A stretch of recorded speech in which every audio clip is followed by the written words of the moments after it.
All right, what is up, VIP crew? Welcome back in for another Wednesday night session. First of all, thank you everyone for being patient. I have been MIA for the last, I don't even know, a week or so. I had a bunch of life shit happen. So as you guys know, our baby is due 3 or 4 weeks early. So far, the induction date is Saturday night. So as of Saturday night, I will be off the grid for at least a week. Taking care of a newborn and a wife to go with that. So with that being said, I also found out Sunday night I was ready to hit it hard, bring you guys a bunch of content, get a bunch of stuff done in our own business. And then Sunday night got the call, and I already did post about this. My mom had a heart attack. She is now doing fine. She got a stent put in. So I was at the hospital with her and for the last 2 days. So today was my first actual day in the office in over a week. So I got a bunch of stuff done. Luckily, we got Dillon was still on board to do this Wednesday night call. It is East Coast time for him, which most of this group is East Coast. So thank you to all the night owls for making this possible. So with that being said, welcome in. We have a whole bunch of new people. So I'm going to be doing a series of videos and extra Zoom calls just for you newcomers. Tonight's topic is going to be about wholesale on Amazon. That is this guy's specialty, Mr. Dillon, who is one of the, you guys have creator, co-creator. What's your official term for Aura and Vendrive? So I just go by co-founder. I like that. Yeah, that's the only one that's like is appropriate, but doesn't sound like douchey. Like, I'm the founder. Yeah. You put a little, you just wear a name tag around when you shop and stuff. Yeah, exactly. So Dillon co-founded Vendrive and Aura, which you guys know is the repricer that we use and fell in love with. So that's who we partnered up with. Dillon does these live sourcing sessions in his Facebook group, and I thought, you know what, I want that done in here, so let's do it. So for those of you, especially inside of the wholesale arena, transitioning from retail arbitrage into wholesale, this guy's got the experience, and your goal, you're going to cross 7 figures this year for the first time, right? We'll talk about it. He's pushing. No pressure now. It's such a big jump, to be honest. Yeah. Hitting 6 figures is not hard, in my opinion, and I know it's easy to say that. But the chasm from 6 to 7, it's such a different ballgame, in my opinion. Yeah, I mean, we're not anywhere near 7, but we definitely do 6 figures now, and I'm starting to see the very beginnings of what you've gone through. And the biggest thing I've learned so far is you've got to be willing to spend a lot more cash. Dude, yeah, man, and it's tough, right? So, I'm very open about the fact that I'm finishing my bachelor's degree in finance right now, full-time as well. James, actually, my co-founder, is finishing his master's in computer science and AI this week. So I'm used to working a lot, being heads down. But man, it's really frustrating when you walk into a final and you get an email that the LTL shipper lost $8,000 worth of pallets. And they're like, no, we don't know where it's at. We gave you the wrong tracking number. Nobody has it. I'm like, cool. I'm going to go not fail this final. It's kind of hard to context switch that. It's really difficult. Right. But this is why me and you talked about this on the first YouTube live that we did. Mm-hmm. And it really, in my opinion, comes down to systems, processes, because it's really I say this all the time too, with our Facebook group and on the podcast that I run, which is Wholesale Made Easy. Wholesale is simple, not easy. It's incredibly simple mechanically. You can draw this out on a napkin. I actually wrote a blog post and I was like, okay, here's a diagram of wholesale. And there's 4 things on it. So it's super straightforward, but it's not easy because of the mental side, right? It's a lot more, something I realized over the past year, and I don't know why it's taken me so long to realize it, but now it makes complete sense. You're less of an Amazon seller and more doing B2B sales. That's what it comes down to when you're talking with suppliers. Because it was weird to me calling somebody saying, hey, I want to give you thousands, if not tens of thousands of dollars, and you're telling me no. There's a disconnect there, right? But you realize actually you're selling them in an odd way to be your, they become your client to a certain degree. You kind of take on some of their responsibilities with Amazon as a seller. But yeah, it's not easy from that aspect. It's not easy from, when you spend your first purchase order of, 5 figures, that's kind of uncomfortable. Maybe less for some people. For me, I was like, that's $10,000 in one purchase order, and that's for 2 weeks worth of inventory. That's okay. What am I missing? Because I'm probably going to screw something up, right? So it's more of a mental game at this level because, and I talk a lot about this as well, a lot of what I do and factor in is risk mitigation because you can go wrong. And unfortunately, a lot of people go wrong in a big way very early on with wholesale, and then they, discount it forever. It's really it can be scary, but it shouldn't be. It's really not. Yeah, what he said. And thanks for the call. Yeah, so Dillon obviously knows his stuff. I'm really pumped to be able to dive into tonight because he's not just talking about wholesale. And we were talking about I was telling him the difference between what we do on YouTube and Instagram. It's a lot of like general based topics, ideas, knowledge. And when you get into the VIP group, especially these chats, I know this is a lot of your guys' first time. For the actual video call that we're doing here every single week. And this is where we dive in. Like we take it one step further than what we ever do on YouTube and such, because that's what you guys are paying for. So we're happy to bring in guest speakers that know their stuff way more than I do. And most of us in the group. So that's why we bring in experts like this. So I'm excited. We've got about an hour on the clock. So we're going to dive in. Dillon's going to do his thing. We don't have a script. For those of you that followed the lounge episode that we did with Dillon, like we just turn the camera on and go, and that's exactly what we're doing here. But he does have some methods and sourcing specific things he's going to show you guys live on his screen too. And we're just kind of segment this out. So he's going to show you some stuff on the screen, and then he'll pause, take some questions. This is completely open Q&A session style. So we do have the chat. So John Hill just said he found the chat. So if you guys want to use the chat, you're more than welcome to chit chat throughout this whole episode. You can ask your questions there, and I'll make sure those get over to Dillon, and Dillon can see the chat as well. Or when it's Q&A session time, you guys are more than welcome to unmute yourself and use the mic as well. That's another big benefit of doing this versus YouTube, which is Google Hangouts. I hate Google Hangouts. But Zoom is great because we can all see each other. We can hear you. We get tone. We get a lot better feedback. It's just a lot more fun. So if you guys want to use the mic, go for it. And aside from that, the reins are over to you, my friend. Cool. Awesome. So I'm going to go ahead and share my screen and let me know you guys can see that. Slightly helpful, right? All good? Perfect. All right. So what I'm going to do is I'm just going to walk you through how I approach wholesale. Now there's different kinds of sourcing methods. The two that I primarily focus on that I've seen have the most amount of effectiveness, if you will, is going to be reverse sourcing and leaf sourcing. And I'll show you how those tie together. There's others like trade show, no show, where basically you register for a trade show, typically for free, see all the vendors, start to reach out. Here's my issue with strategies like that. You're starting from a supplier and you have no idea if any of their items are on Amazon, if they're any good. It's a lot of wasted time, in my opinion. I'm a millennial, therefore I am effectively lazy. I don't like to do a lot. I want to do the bare minimum, right?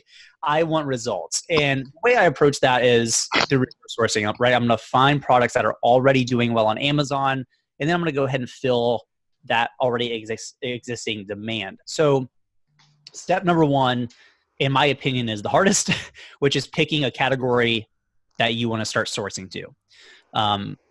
For this, we'll start kind of somewhat easier, if you will. Actually, we'll make it hard on ourselves. We'll do tools and home improvement. So I'm just going to click that. We're going to hit enter. And what I'm doing is I'm trying to go a few layers deep in a category, at least up until a point where Amazon lets me start applying filters and filtering through, parts of my risk mitigation kind of system here. So what do we want to do here? Let's do safety and security, because that seems incredibly fun. And this is what I'm looking for. I just want to be able to filter. And so my main filters are going to be 4 stars and up. The reason for that is I want good, high quality products. That equals lower return rates, just good quality stuff that I can carry for 12 plus months, right? I don't want wholesale inventory that I can carry for a month or two and then it disappears. I want long-term stuff. The way I kind of envision my inventory is that it's really a portfolio of products that I carry. So I'm very particular in what I'm willing to carry and what I'm not. That's good. Right? Like that? Yeah, I'm telling you. Products. That finance major, I'm telling you. So, because the way I view it, now listen, you're always going to have items that just, they drop off. It's going to happen. But, I like, what the cool thing about wholesale is they stack, right? So, Chaz, you've been experiencing this lately where you get one account and you have that account for the next 3, 6, 9, 12 months, but you've been adding new accounts the entire time. So the work you did to get that account, it's done. And so all you have to do now is place restock orders, which really, wholesale is an upfront work kind of business model. It's a lot of upfront work to get the account, but once you get it, it's placing restock orders really. Obviously listing optimization, running PPC ads, stuff like that, but that's, it's a whole other kind of topic. So the other filter that I'm going to add is a minimum price. I don't like anything below $25.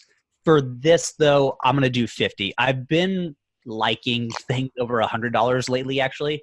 The reason for that is lack of competition.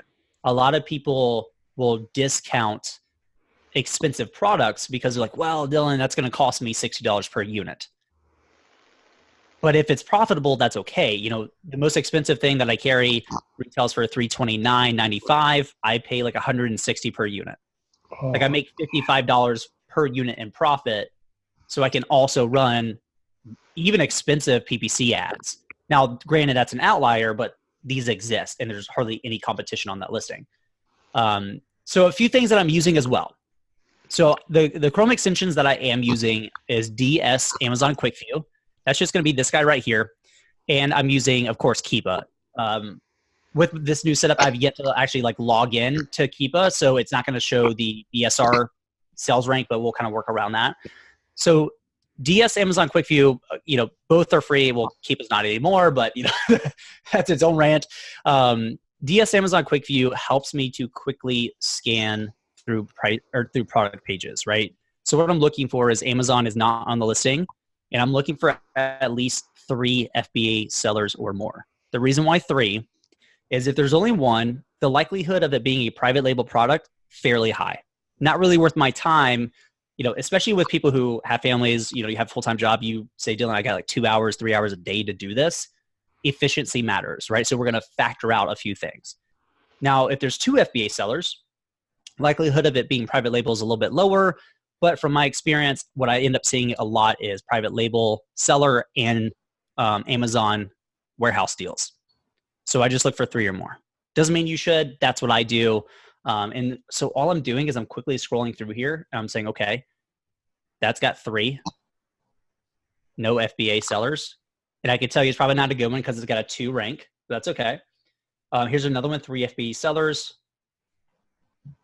No Amazon. And this is all I'm doing. And so what I'm doing is I'm stacking up the amount of tabs that I can go through. So this is reverse sourcing at its core, right? Instead of starting with a supplier, I'm actually starting with the product. And then finding the supplier is the easy part. And we'll do that together. That's literally jumping onto Google. If only I could carry Nest products, that would be amazing. Probably not going to happen. So we'll skip the high name brand stuff, right? As an example, let me kind of click back over here so I can share this with you guys because it's slight visual. When it comes to the kind of brands and products that I'm looking for, if this is your no name, nobody cares about it, nobody wants it product, and this is like Bounty or Apple, what I'm really looking for is a brand that's kind of here. And what I mean by that is it's a brand that people like. It's got enough volume to be worth my time. It's still gaining traction, but it's not so big that at no point are they even going to have a phone call with me, right? Because I like to make phone calls to get accounts. I'm obviously not going to get a wholesale account with Apple, with Brawny, pick your household name. So I'm looking for products that are good enough and growing that I can at least attach myself onto that growth and be a part of it, right? Because again, I want long-term stuff. I don't just want products that do 50 units per month forever. I want that to organically grow. Now, I'm going to do inorganic things like PPC ads, stuff like that, but I still want to get behind products. That's the way I approach the conversations with the supplier. I'm looking for products and brands that I can get behind. It's an easy conversation to have to set yourself apart from being an Amazon seller to being a e-commerce business owner who happens to sell on Amazon because it's a great sales channel. You set yourself apart. And I say this all the time, like stop being an Amazon seller. be a business owner, because the conversation you're going to have is vastly different, right? When you start talking, especially when you're having this conversation with brands and you're talking about carrying products for years, like I will straight up tell a brand, listen, if I don't think I can carry you for years, and we'll talk about what I view as a stable or mature product as well, I'm not really interested. How does that help my business in a year? Right? And this is kind of my biggest concern with Amazon is a lot of what we do is very optimized for the short term, but that never helps us build a business over time. This is why I view my inventory as investments in a portfolio, because they stack on each other. I diversify that portfolio over time. Slight rant. Let's jump back over to my screen. And real quick too, it's funny how that is exactly how affiliate marketing works in my world. Yes. Because a lot of people, like I could easily go to any brand, just like Wholesale, and be like, I have 100,000 subscribers on YouTube. Let me push out these links. Yeah. Right. But I use the term, and this is why Dillon and I meshed so well together, because he reached out to me and he said one thing that always stuck, and it was, we want to partner with a few people. So that acts as like the Wholesale account, right? We're partnering together to be together for years and grow that value. And it's the exact same thing with these suppliers, because I've done the same thing where I've gotten a few accounts. I've done it the way that I now know not to as much, and that's just get an account, get all excited, and then you look through their catalog and be like, well, it's all crap. Great. There's nothing there. And so let's stick with that for 1 second too. So let me paint you guys a realistic picture, because what I absolutely cannot stand is, sorry, I'm going to throw you guys around a lot visually here. What I cannot really stand is that segment of the industry that's very Lambos and bottles and all that stuff, right? No, like, let me paint you a very realistic picture so you understand what the benchmarks are from my experience and from others. For every 10 suppliers you reach out to, roughly 4 out of 10, so 40%, will approve you. Out of those 4, roughly 1, and it's a little bit less than 1 technically, will be profitable enough for you to place a test order for. So here's my protocol for this, for anybody getting started. It's a math equation. It's sales, right? You got to follow the funnel here, right? So here's what I recommend. If you really want to grow Wholesale very quickly, or at least, push on it, reach out to 10 suppliers per day, because based off the math, you will at the very least find 1 new profitable supplier per day. Now, when you're getting started, obviously you're not going to get 4 out of 10, 1 out of 10, but you work on that. I see most people start with an approval rate of 10 to 20%. They get better at the conversation, understanding what to say when, how to, understand what the supplier actually wants. In other words, it's not your money, oddly enough. And it goes to that 3 to 4, 30 to 40%. So that's realistic. Now, if you can get better, that's fantastic. Let me know what you're doing. But knowing that and accepting the reality of that enables you to be able to say, okay, how many I want 10 profitable SKUs in the next 30 days. Reverse the math. That's it. Right. And so I urge you to track your your approval rates, your profitability rates, things like that. And what I mean by profitable enough, from my buying criteria, it's 30% gross ROI. So factoring in everything related to the product, the unit itself, right? No business expenses, just if it relates to the product, it gets factored. $4 in profit per unit. The reason for that is I need at least enough to be able to test PPC. PPC is very underrated. It's very undervalued right now, especially when it comes to Wholesale products. I want that built in. It allows me to then go to a brand 30 days later and say, hey, look, I know we started with 100 units per month. I'm now doing 150. And here's how, right? I'm showing more value than just placing purchase orders. It's very important for a long-term relationship, because you are building relationships. So those are the main 2. But outside of that, I also need to move 30 units per month. I need volume. I don't care. That I can move 10 units per month. That's really not much, right? So if I'm opening an account, I need at least 30 units per month. Now, will I carry things less than that? Only if it's an additional SKU that I'm carrying with a supplier that I'm already doing 30 units on another SKU with, right? Because that's just an added text layer on a purchase order. Like, that's fine. But I'm not going to send a purchase order for 10 units. I'm not going to do it. Don't.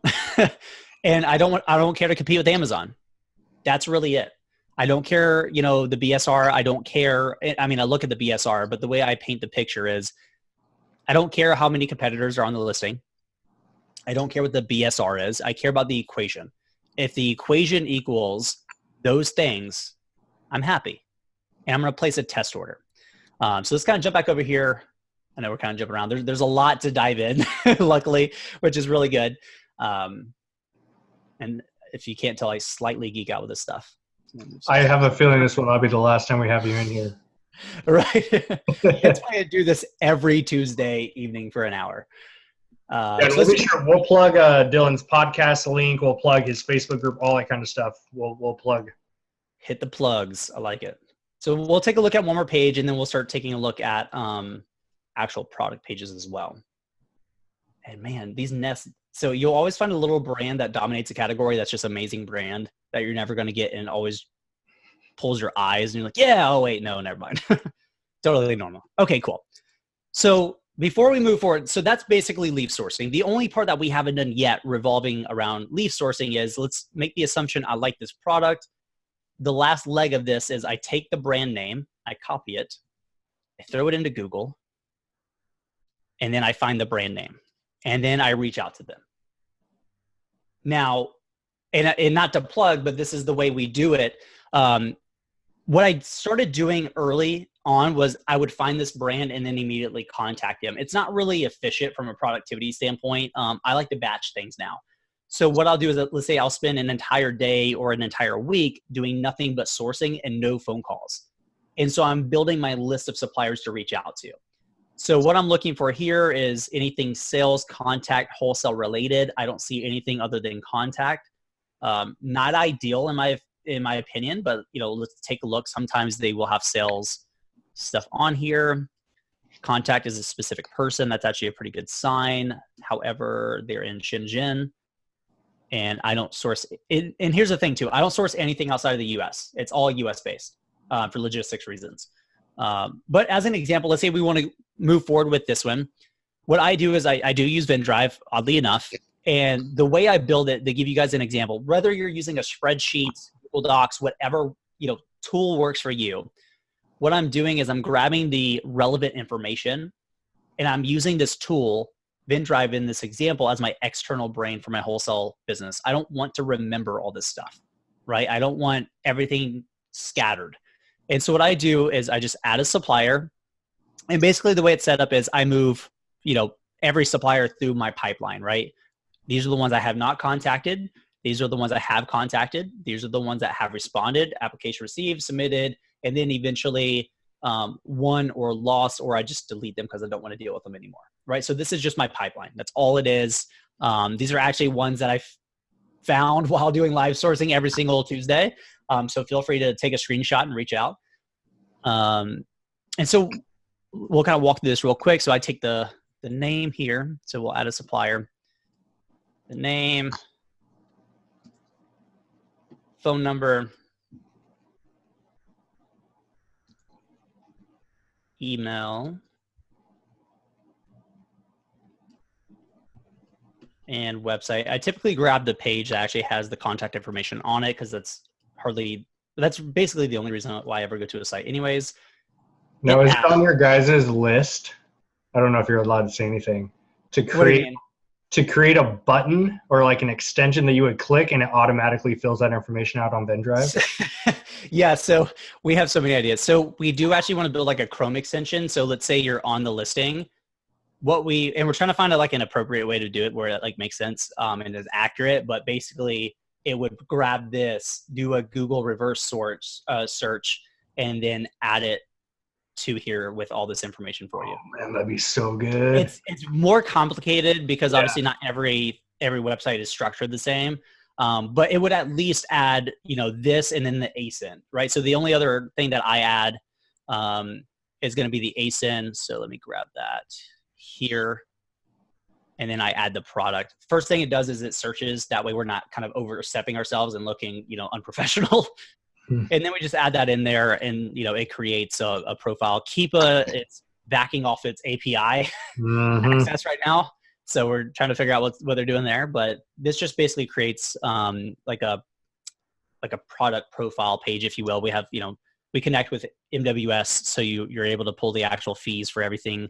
The thing that I pretty much use this for is whenever I'm on a phone call with the supplier, I have this pulled up.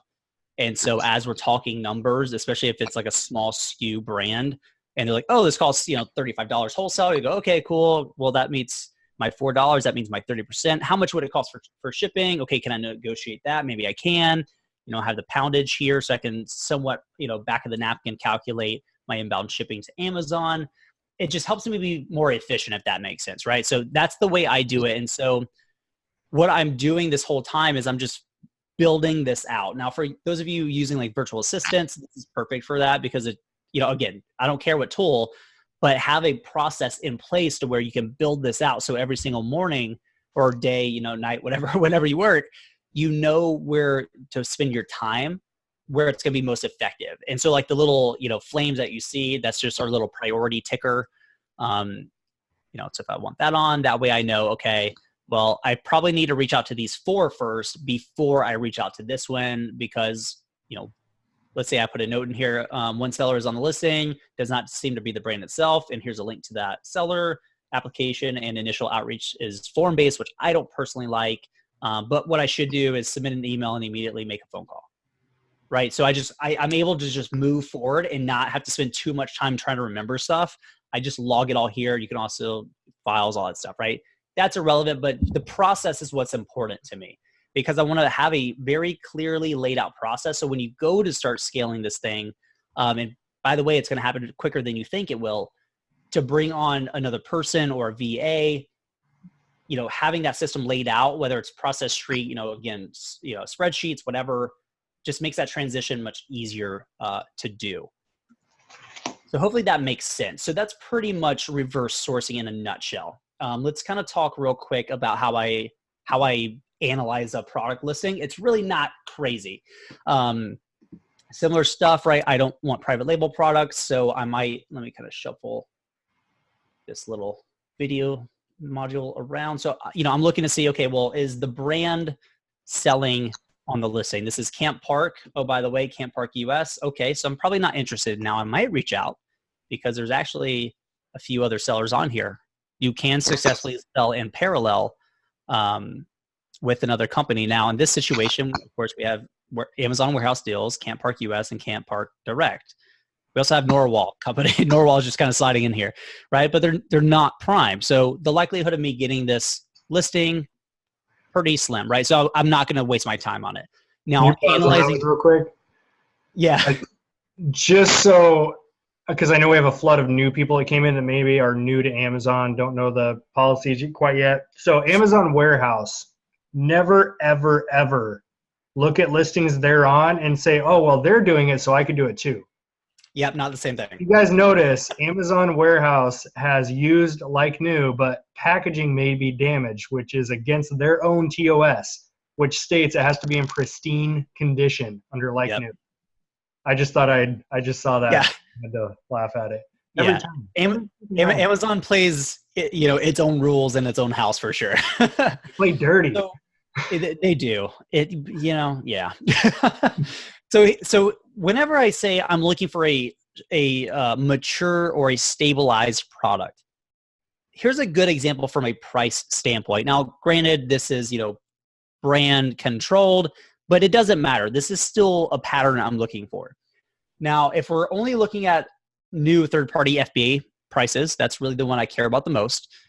I'm looking for stability, right? I don't want these jumping all around because if we have a lot of price volatility, well, that might not be bad. Now, I'm willing to accept some pricing volatility, of course. But whenever I see something like this, it's a very good green light. Now, I like MAP. So MAP just stands for minimum advertised price or minimum advertising price, however you want to quantify that, which basically states if this was an example of that, the brand would say, you can sell on Amazon. That's not a problem, but you cannot sell below $69.99.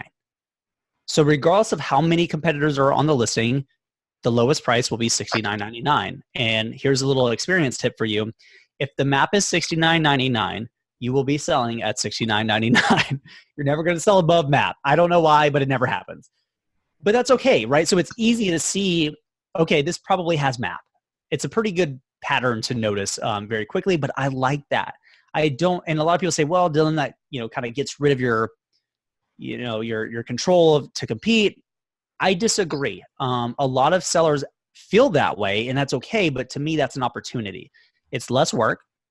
There's more stability. I know as long as I'm profitable, I'm happy. And by the way, just because another a seller comes on the listing and reduces my volume by, let's say, 5 units per month, this is why I'm running PPC ads. This is why I'm doing listing optimization. I'm still trying to increase the size of the pie the entire time because it works in my favor, right?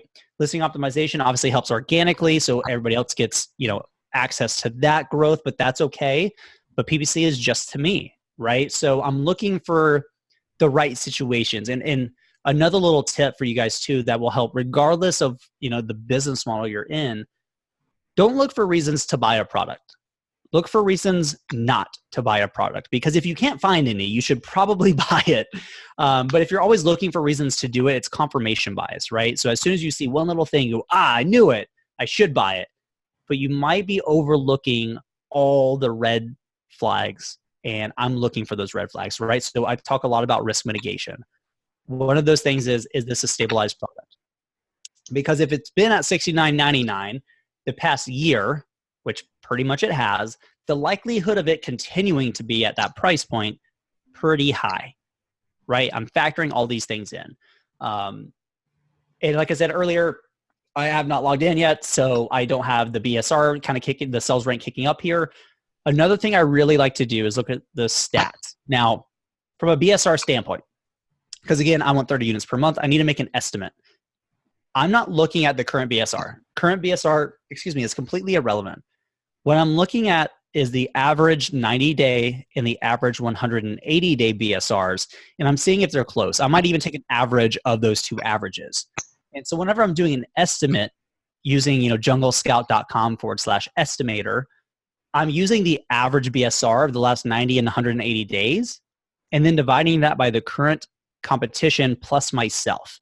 That way I can get a rough estimate, because if I run that calculation, it says 5, I'm like, so on average, I'm going to move 5 units. I'm probably not even going to take a look at looking for the brand, right? So I'm filtering. Again, I'm looking for reasons not to buy products the entire time.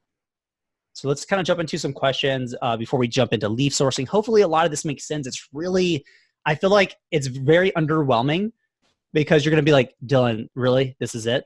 This is literally it. This is why I keep saying it's simple, not easy. It's not the sexiest thing, but it absolutely works. And this is what we've been teaching the past 2 years in the Facebook group. And it's been working for people across the board. So let's kind of jump into some questions you guys have. This is exactly why I know a lot of people that do really, really well with wholesale. They go out and do retail arbitrage just because it's fun. Wholesale, after you get to the point, especially once you have accounts and you just put in repeat orders, it gets pretty boring. It pays the bills, but it gets boring. I keep telling, and I joke about this all the time. So on Tuesdays when I do the live sourcing, it's just Facebook Live. So it's just me for the most part. And I tell people all the time, I don't have these in because I can hear you because I can't. I'm playing music. You have to, and of course I just have these and Siri's freaking out. But you need to have, not now obviously, but you need to have your sourcing playlist, because otherwise I'm telling you, if you're not jamming out to, Rocket Man or whatever, it's so boring. But here's the thing, because it's boring, that means it's really efficient and good. I talk about this, and I learned this, the past 3 years. The reason why I struggled as a entrepreneur for so long is because I always wanted to play business and do the sexy fun stuff because it looked cool and it felt cool. But it's only, I finally realized basically that the unfun doing the actual work side actually generated revenue. I'm like, okay, cool. Well, then forget having business cards and a sexy website. I'm just going to call suppliers left and right? Because if you don't have revenue, you don't have a business. But again, I want to paint a very realistic picture of the day-to-day, how this stuff actually works. And this is it. It's working. I mean, it's B2B sales, right? And so it's a lot of what you could consider lead generation, doing reverse sourcing or lead sourcing. And But the cool thing though too is like once you really get this stuff down and you know what you're doing, it doesn't take a lot. Like it's not like you're sitting down for 5 hours a day. Like I promise you, like I'll share something I've never shared publicly because it's very private. When I got started, I was doing retail arbitrage. I was a personal trainer full time at the time. I was kind of dabbling because I just thought it was cool selling on Amazon. And me and the GM didn't see eye to eye, and so we parted ways. And I was at a crossroads. What do I do? Well, I've always wanted to go into either private label or wholesale. I didn't think I had enough money for either. So I put myself in a corner. I said, Dillon, you're not allowed to buy anything unless it's wholesale. It's going to be painful. You also have to pay the bills. So figure that out. Like your runway is like 3 to 4 months. And it's about what it took me to figure it out. But at the time I was in a relationship, we lived together, and it was very toxic. And it was at a point where, I didn't have enough time that I could actually put into the business. And I had started going back to school at that time as well, full time. So I had 10 to 15 hours a week to do this. So when I say all the time, and I know you guys, have been exposed to me as much, I say this all the time, and it comes from experience, not just like this cool concept. 98% of your time needs to be going towards things that generate revenue. For this, it's sourcing, period. It's either sourcing or talking to suppliers on the phone, placing actual orders. So if it wasn't one of those two things, I didn't have the luxury of doing it. I just didn't. Luckily once that ended, I'm like, I have so much time to grow this business. But guys, the limitations you might perceive having, like I said, having, 2-3 hours a week, it's really not like or 2 to 3 hours a day. Like you can absolutely do that. It's great. So let's dive in here. If a product has MAP, can you run promotions and or coupons and still be okay? So I'm not sure about coupons. I've actually never run coupons. I know a lot of sellers do add to cart discounts. I might be missing something here. I don't see the point. They added to cart. Basically, that's a signal of a purchase, and you just gave them a discount. So I feel like you're just giving a profit at that point. But listen, can you run promotions in terms of PPC? Absolutely. Now, I'm not running promotions in terms of like discounts and stuff, but I'm saying, hey, MAP is $69.95. I'm running PPC. Let's say I'm making $30 per year, or more realistic at that price point. Let's say I'm making $20 per unit. Am I willing to pay an extra $5 per unit in addition to the organic sales to basically I'm paying $5 to get $15 in profit back for additional sales? Yeah, all day long. Absolutely. See, sad to say a lot of products have MAP and sellers still drop the damn price. Yeah, it happens. Another reason why I hate to sell products under 75 in regards to wholesale, 100%, right? So you have a lot of, and I'm sure, you guys see this a lot with retail arbitrage and online arbitrage as well. There's certain things where all the newbies go into, and, it might be a category or a product type or subcategory, whatever, but with wholesale, it's price point. I don't touch anything below 20 because everybody who gets started says, I'm just going to do the easy stuff right now. Guys, there's no easy stuff. It takes the same amount of effort to get a product that does amazingly well and sells for $200, $300. And actually, in that example, that account was easier to get than an account that, sold a product for $19.95. So just, if competition below 25 is super fierce, competition between, let's say, 25 and maybe 50 is a little bit more fierce. Between 50 and 75, less so. 75 to 100 plus, hardly at all, right? So don't discount expensive products, guys. These are investments, right? So don't be afraid of spending $60 per unit for a wholesale item that's going to make you, $30, $40 in profit. It's fantastic. How do you do listing optimization if the listing is not yours and it works?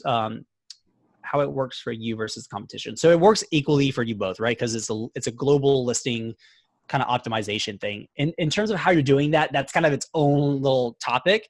Now, the listing doesn't have to be yours. So you pretty much just submit a case and say, hey, here's what I want you to change. I think it would make the listing better. And Amazon goes, yeah, I would. Accept.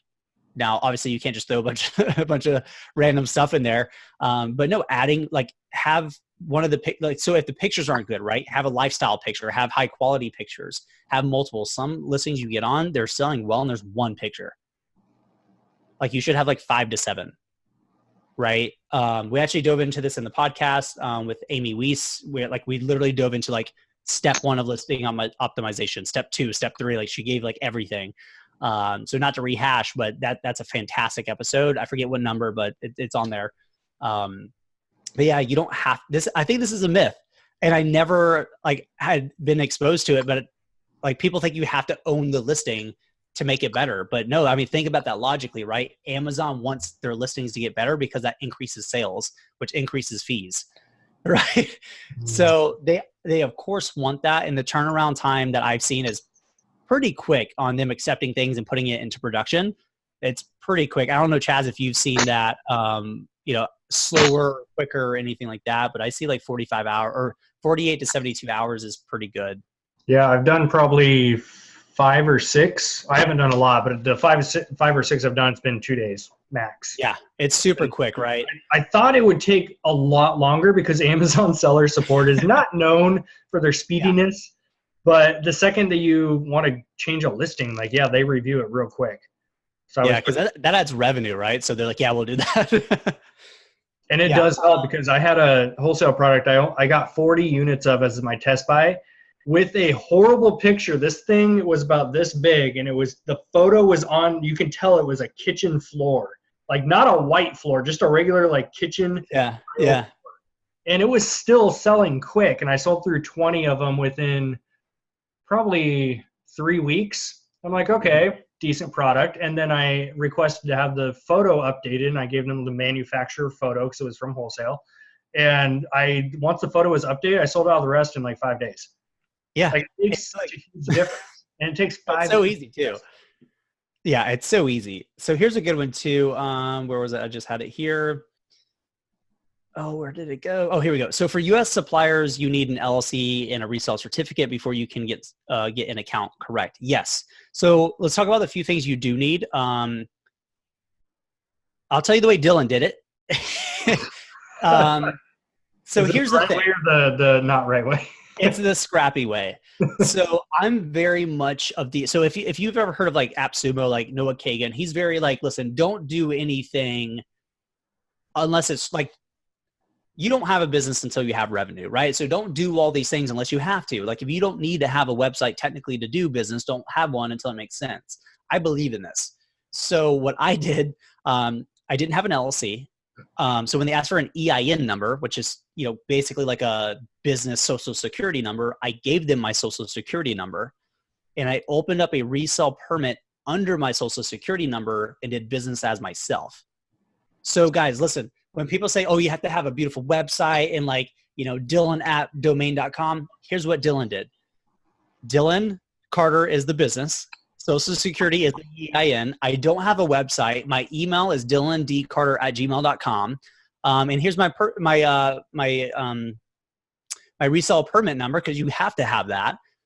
Still got accounts. And at a certain point, I was like, okay, listen, I have thousands of dollars in revenue coming in now.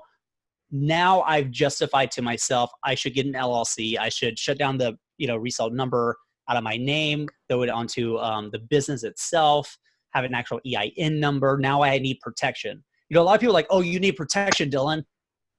But if you don't have accounts and you're not selling anything, you don't need protection. Like you're not exposed, right? But listen, that doesn't make it right. That's just the way I approach it. So when a lot of people say you have to have all this stuff, I raise my hand and go, actually, you don't. Like I still use my regular Gmail account. It does. Like people don't care. Like a lot of the stuff you think matters doesn't. Like, so if I can give you the biggest piece of advice to like succeed and excel with wholesale, it's understand that this is a business deal, not a transaction. So when you understand that, that means it's a person, it's a relationship you need to form. So for the first 30 minutes on the phone, I'm joking and just talking like we're talking here. And I'm gauging that person. If I can tell that they're having a bad day, I'm going to mirror that at like I'm having a bad day so I can help them progress into a better emotional state. Because listen, guys, if they're having a crap day, you're not getting that account. you're just not, right? So I have to traverse this entire thing. And listen, it's not really that hard to do. It's the same conversation just over and over again with a few little, deviations. But when you understand you're building a relationship with a person or a brand, whether that's the founder, which you're probably going to talk to, or a sales rep, understanding what each one wants and the differences between those two, you're better able to, massage that conversation. And then eventually, once they like me and we're joking and laughing, I say, "Oh, sorry, like I meant to call you to get a wholesale account, and here we are, 45 minutes later talking about, how terrible Jacksonville is. What do you need from me to open up that account?" It's an easier ask, right? Because now it's Dillon and Jill, it's Dillon and Bob, whatever, versus me, what a lot of us do getting started. Hi, I sell on Amazon. I'd like a wholesale account. Decline. Nope. Hey, do you sell on Amazon, Dillon? Just so we're very clear, I do sell on Amazon. Now, I want to make it very clear, I'm not an Amazon seller. Like I'm an actual business, e-commerce business owner. But I do happen to sell on Amazon. And the reason for, selling on Amazon versus our own website is, listen, I can spend, $3,000 to $5,000 per month, having that out there, hosting it, right? Or I can spend that with my suppliers. And so far it's worked out pretty nicely. And again, I want to maximize the amount I can spend with my suppliers and build better relationships, right? So it frees up my time from having to deal with any kind of technical stuff. And it just works together a little bit better. Right. I'm reframing literally everything. So, when you hear "I hate Amazon sellers, please hang up," or you get hung up on, I'm reframing that entire thing. I'm justifying why I sell on Amazon with logic. And they're like, yeah, I mean, that makes sense.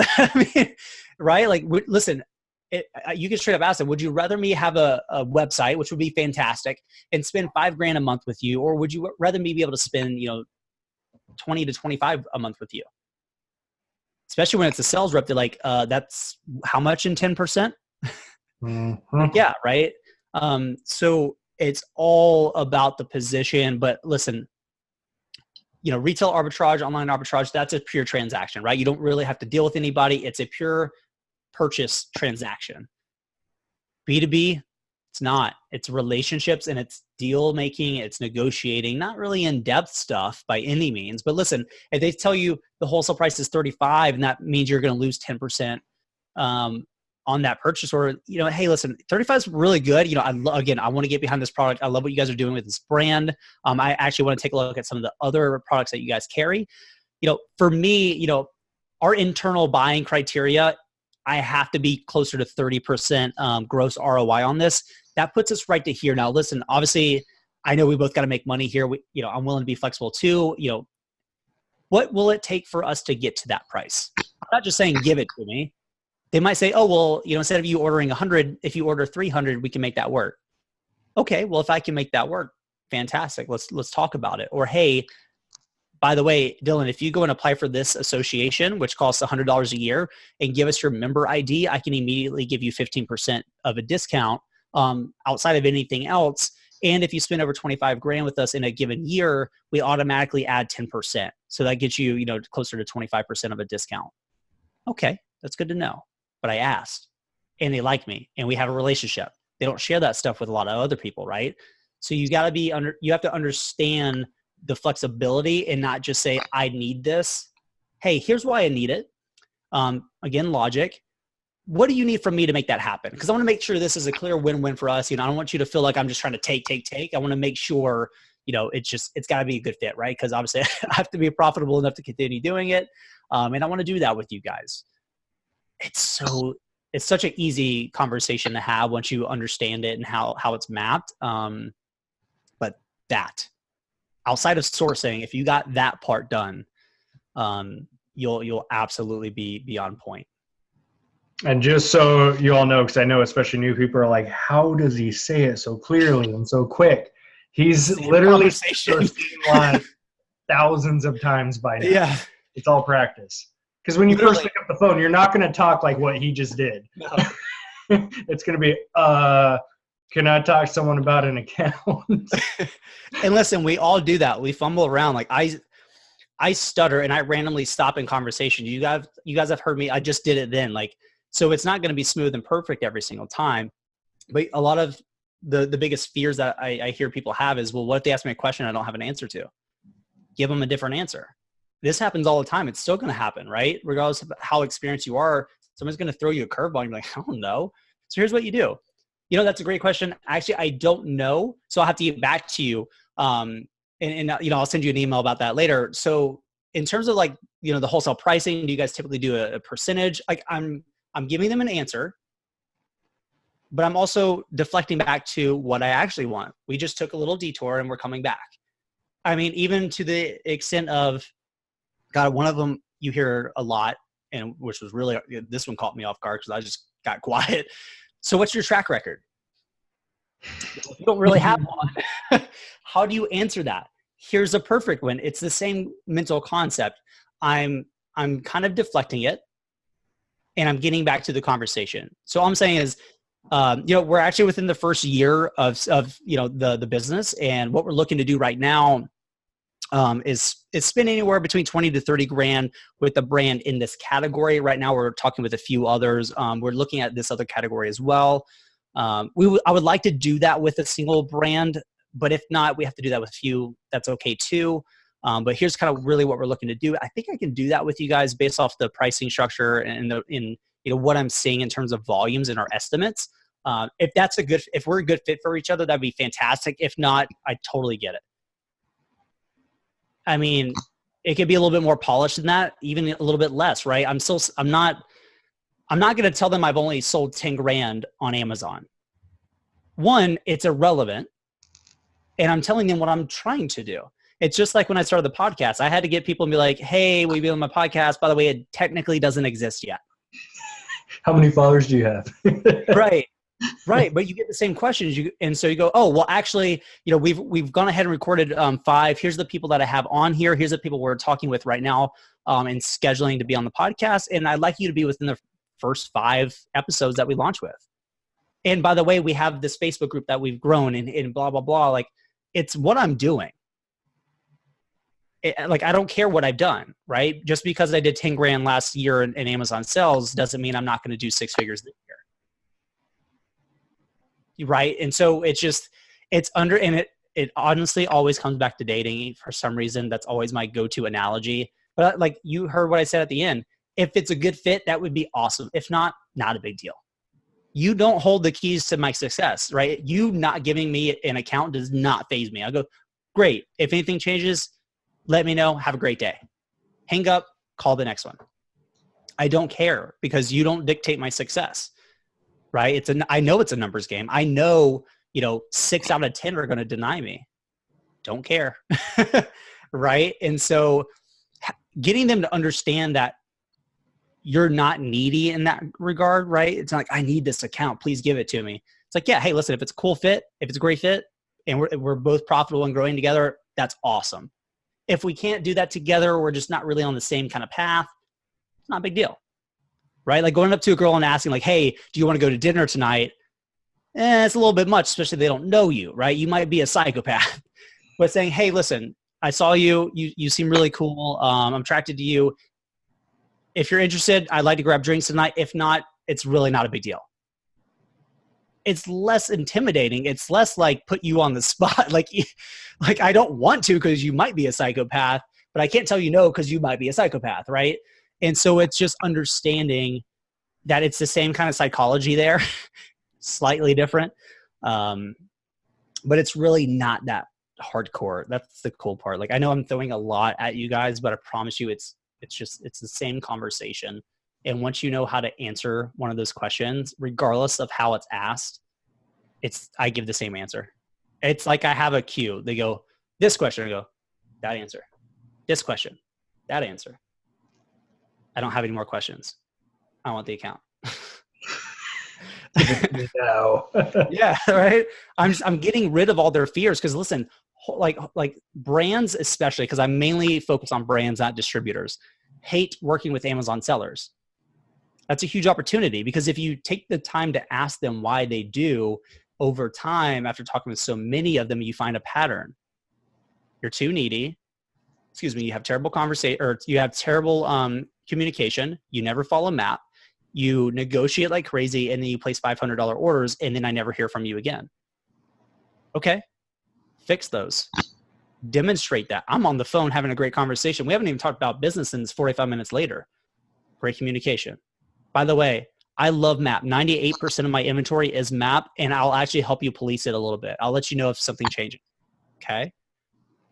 I already told them I'm looking to spend 10, 20, 30 grand a month with a supplier profitably in this category. I'm not a small fish. I'm not going to place $500 orders. And I've already told them I don't carry products that are only going to be good for 2 to 3 months. If I think I can carry it for a year, let's have a conversation. Now I'm not going to disappear, right? I'm baking all their concerns into the conversation before they even have an opportunity to tell me that's their concerns. I already know what their concerns are. It's just, it's a psychological ninja on them, right? And real quick, so I went to a indoor garage sale that was in this giant, like 10,000 square foot warehouse. The second I walked in, is that your warehouse? No, definitely not. But they're the ones that sparked the idea for me to host one, though. This was about 2 months ago.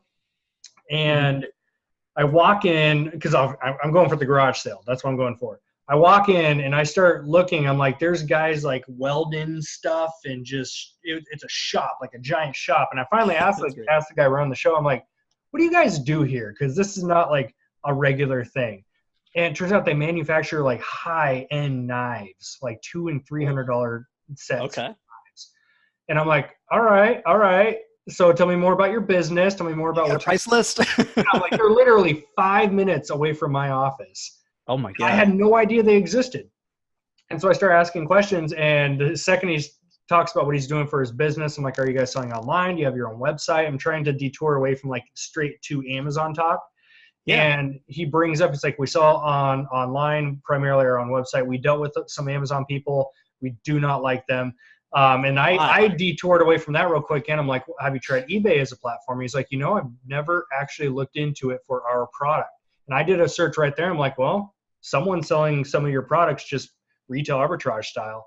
And I started talking about the eBay stuff. And he's like, okay. And that's when I presented, like, I actually run e-commerce business. This is what we do. We help brands get their products into the online marketplaces. Then I brought up that exact thing. And this is how I got the account. I brought up, why do you not like Amazon sellers? And we were already 30 minutes into the conversation. So I just casually, I asked him, why do you not like Amazon sellers? I just got to ask. I told him I sell on Amazon as one of my platforms.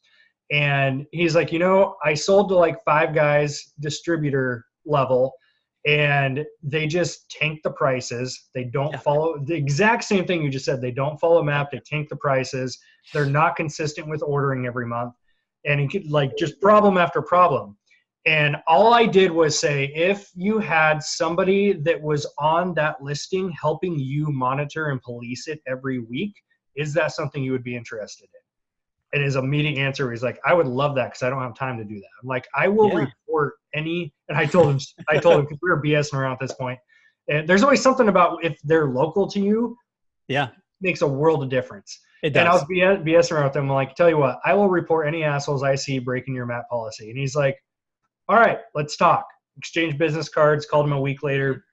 Obviously I had a bunch of stuff pop up. So I haven't gotten in touch with him since then, but I already have the account. So he directly told me he wants to work with me and go from there. So now we just got to actually sit down and meet up. But that's an exact scenario of sometimes you just ask them why, and then you find a solution for it. And I've become a big fan of using that terminology. If you were to have someone that can blank, would you be interested in? Optimize your listing, run PPC on your behalf, like, you can enter whatever type of solution you want.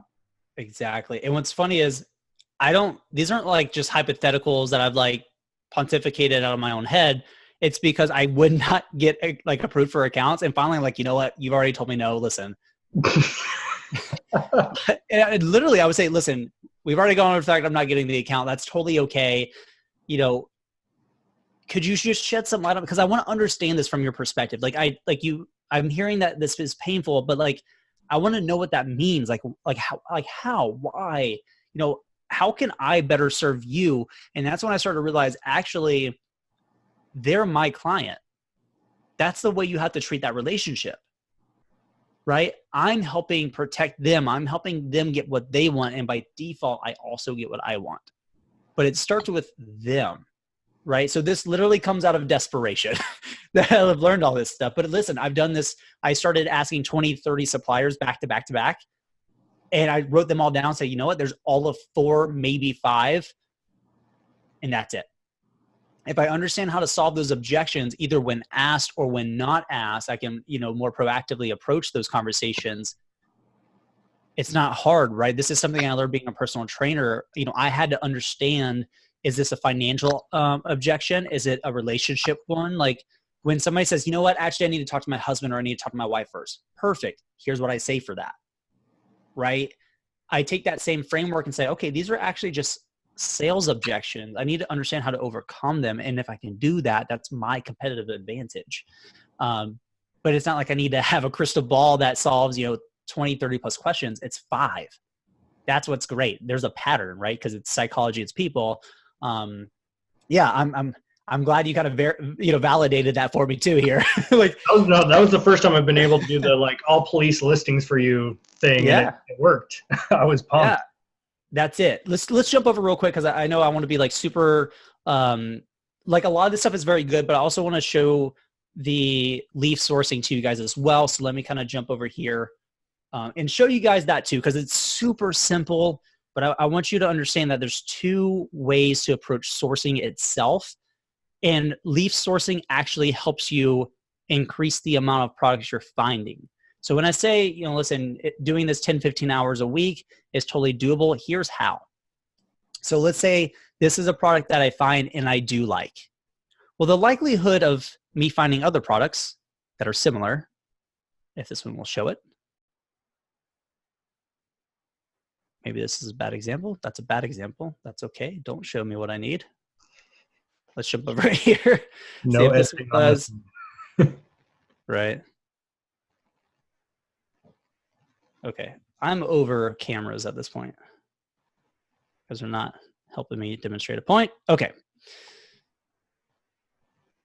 Really? We're not going to do this here? Okay. All right, here's what I'm going to do. I'm going to show you. We'll kind of do it. All right, I can still explain it. So basically what I'm doing, it's called leaf sourcing because if you think of like a tree and branches, this product page is our main branch. And what we want to do is we want to go down the different branches or leaves, if you will, to find other products. So if we like this one, the likelihood of customers or viewers, whatever you want to call people shopping on Amazon, finding and searching for similar products or just as good as products, like that's pretty high. And so all I'm doing is I'm going to the section where it's customers, who also purchased or who also viewed. This doesn't really work with the sponsored product listings because Keepa won't load in the bottom when it's in hover. And I kind of need that. So this is a kind of a good example. This is not exactly the section I like to do this in, but it helps demonstrate the point. So I'm scanning and now sourcing from this page. And so all I'm looking for is, one, the price. Is it over 25? Or in our case right now, 50. But for this, I would still look at 25. So you'll say, okay, well, loves, I'm probably not going to get. This one's kind of cool. Let me hover. And what I'm doing is once I'm okay with the price and obviously, the feedback here, I'm hovering over to see if Amazon's on this listing because DS Amazon Quick View does not load here, right? So I still want to save my time. So I go, this one's kind of interesting, but Amazon jumps a lot on there. I don't want it. This one, similar, I might be willing, but probably not. And I'm just going page by page doing this really quickly. Say, okay, well, probably not going to get that one. Swimways not loading. And I'm just kind of scanning through. Of course, as I do this live, things don't want to work, but hopefully you get the point. So here's why this is so important. And it's something that when I learned it, it helped me source more effectively and efficiently. Let's say I do the regular reverse sourcing like we were doing over here. And let's say, in an hour, I only find 5 listings I'm interested in. I'd be like, Dillon, it's not really a lot. Well, if we're able to then source, let's say at least 1 to 2 additional listings per listing we find, we're able to, at the very minimum, double the listings we found. And of course, it's more effective, in my opinion, sourcing from product pages than from listing pages in this regard. So I go from 5 to 10 or even 5 to 15 listings in the same amount of time, because really going through here is way quicker than going through all this, right? So that's the way I approach it. It's a very quick way, again, to multiply the amount of SKUs you're looking at. Another thing, actually, you know what? I'm going to share one more with you guys because you're kind of cool. Let me find a better product to do this off of. I hate this category already. Just kidding. It's not that terrible. Some categories are easier than others. And by the way, there are no, I always get the question, well, what category should I start with? There is none. I avoid supplements. That doesn't mean you can't do good, but I avoid supplements, if that helps. Probably not. So let's take a look here. I'm just trying to find one that most likely has some sellers on it, and I'll demonstrate what I call competitive or competitor research. I've also been told by other sellers who have found this, they call it the rabbit hole method, which I think is kind of cool. All right, let me. And so you guys are in the right frame of mind too. Also keep in mind all of this for online arbitrage too. Okay, cool. I found OA leads doing this exact method. And what you do is when you find something you want to search for and see if you can find it on a different website for cheaper, what you do is you right click on the image and Google search the image and then click shopping. And you do a reverse image search on Google. That's genius. I like that. I've done this exact method OA style too. Okay. Cool. So here's what I do. So let's say we found this product while regular sourcing, we like it. Here's where I have a VA source for me, because I don't like having a VA do reverse sourcing. They can do leaf sourcing, but I like to put them kind of in a box, right? So here's what I do. Let's say I like this one. And I say, you know what, pool and patio decor, that's an interesting seller. If I click on them, obviously I can see everything that they carry. And what I do is I'm looking to see, okay, do they have similar buying criteria as me? I can take a quick look and say, you know what, they're a wholesale seller. I can tell. This person's obviously not, but let's just make the assumption they are. What I do is I just grab this link, or the whole thing here. There we go. And I create a running spreadsheet of just these links. And I have another spreadsheet, which now I have my VA just use VinDrive. Before we had just spreadsheet on top of, good Lord, spreadsheets. It's super organized, all the columns, right?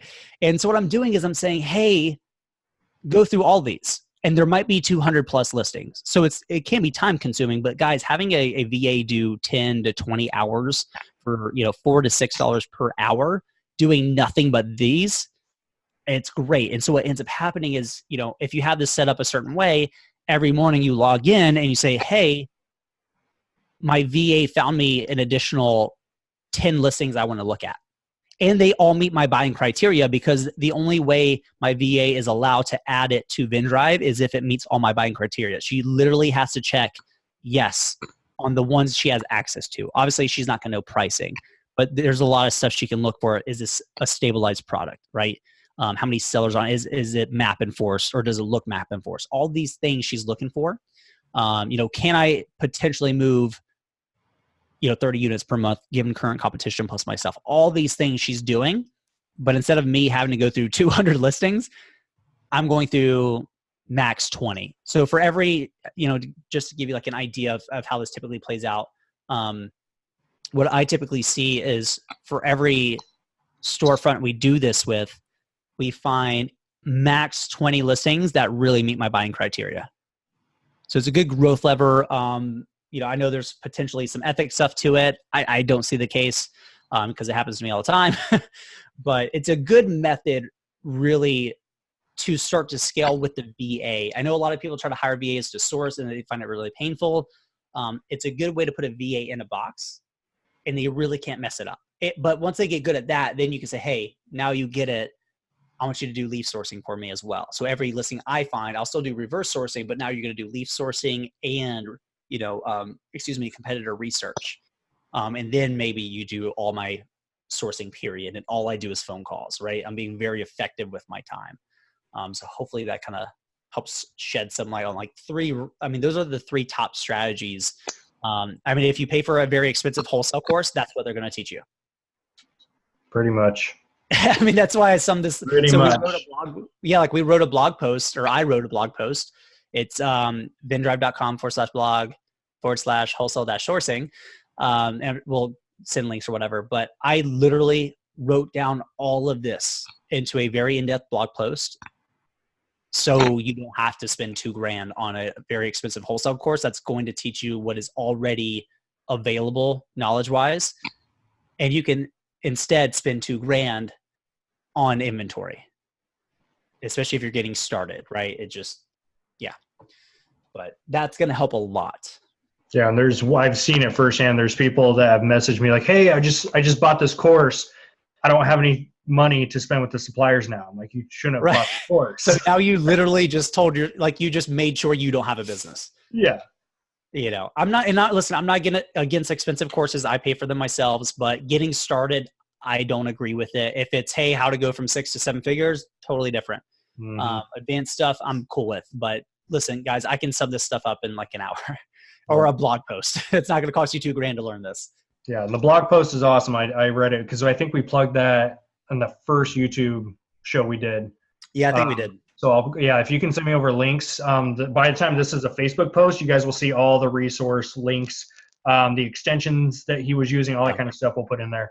So you guys can check it out. So any last minute questions you guys want covered? You guys want to kind of shift over in like Q&A kind of stuff? Gretchen said she hasn't dated in 18 years. And in this case, it sounds like she's the supplier. That's good. No, leave me alone. Story. No, I was just curious about like baby products. Do you source a lot of that? Are you worried? Because I'm a parent. I see a lot of things on there consistently on Amazon that are illegal, things that have been recalled, which in the world of selling children's items, that's a huge no-no. So I just wonder do you have extra criteria when you're looking at children's items?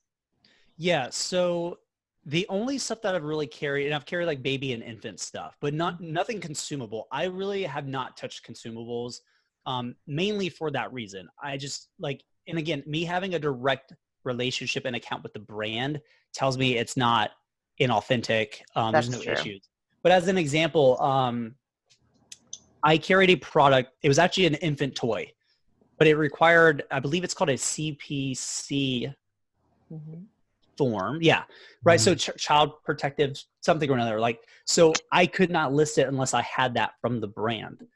So not only did I require a commercial invoice, I also asked for letters of authorization. This is just to protect myself, just in case somebody's like, hey, it's inauthentic. I go, actually, commercial invoice and letter of authorization. We're good here. That usually kind of stops any issues and distracts pretty quickly. But also the CPC. And I didn't even know that existed, right? Amazon said, hey, you got to have this or else. So I reached out to my rep and said, hey, Amazon needs this. Do you guys have it? She goes, yeah, perfect. I just emailed it over to you. And I looked at it too, because I want to make sure obviously it's good. But this is why I like working and getting behind real brands. Because if it's a real brand that's growing, they're not going to have products that are going to do harm. Now, listen, things happen. We all know that. But if they're recalled, you're going to know that. And they're typically going to reach out to their buyers, and they're going to say, hey, we're recalling these. Here's what we're willing to do with you on these, because it's a bad PR stunt if they don't. Right. Yeah, well, that's the other part of it too, is recalls. I mean, yeah, I don't know what happens to your money in that situation, because things in the baby world get recalled every day of the week. Yeah. And this is why I'm also looking for, again, stabilized, mature products, right? If they've been really good for a year and the product itself, again, non-consumables, hasn't changed, we're pretty solid, right? Again, I care a lot about risk mitigation. So even to the tune of, let's say, the way I approach placing orders initially, everything might look perfect, right? I'm looking for reasons not to buy it. I can't find anything. My estimates, let's say, I think I can move 100 units per month. I don't go and place an order for 100 units. It's typically going to be a case, maybe 2 cases. So I typically go from, anywhere between 12 on the low end to 50 254 on the high end, depending on the carton kind of breakdown. The reason for that is I'm still assuming something might go wrong, right? I might get a logistical issue. I might ship it in and get no sales and have no idea what's going on because it looks so perfect, and then realize what I missed, right? So I'd rather have something go wrong with, 54 units versus 100.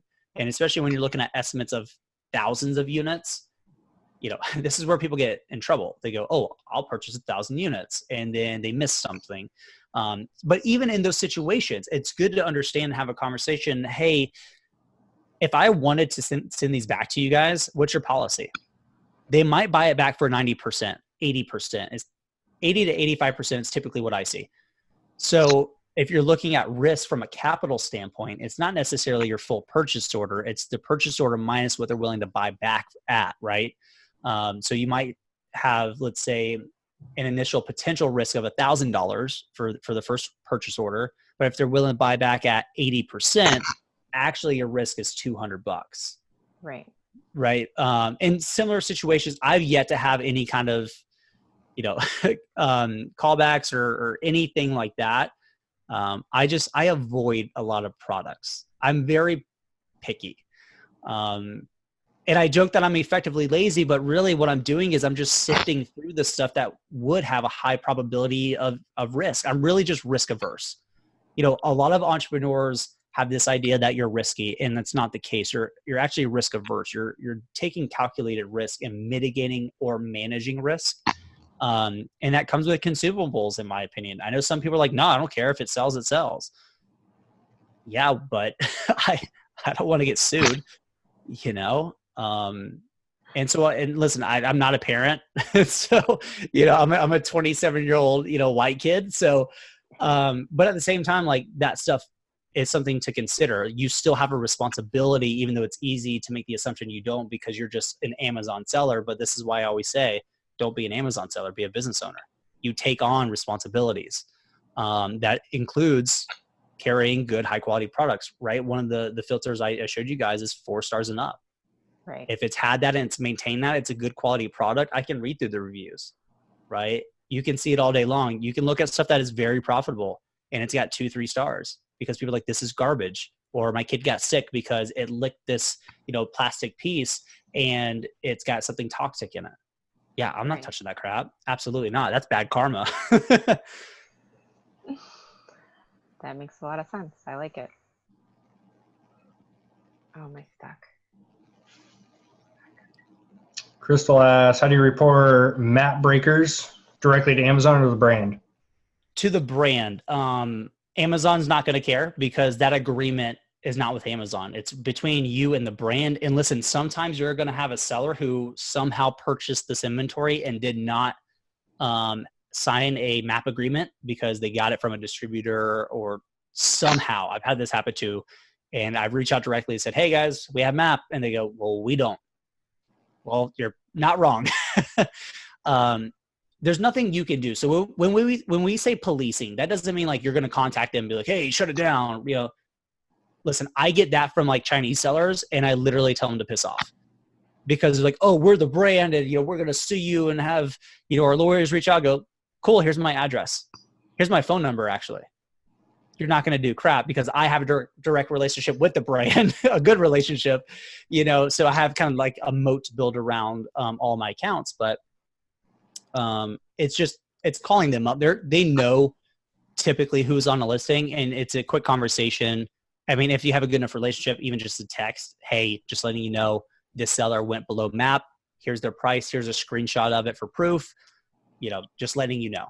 That's all you can really do. That's the extent of which you can police map agreements. And listen, unfortunately, there are times where there's one situation I went below map. And the reason for that is the brand. I was selling in parallel with the brand. And we'd had a conversation beforehand. Hey, I want to know what your plans are with Amazon because they wanted to give me the account, but obviously they're selling on it. So I want to know, again, mitigating my risk. Here's my biggest fear, that you guys go below map by a penny and you hold it and I run a good business. I don't want to do that. They go, yeah, not going to be an issue. Then they did it.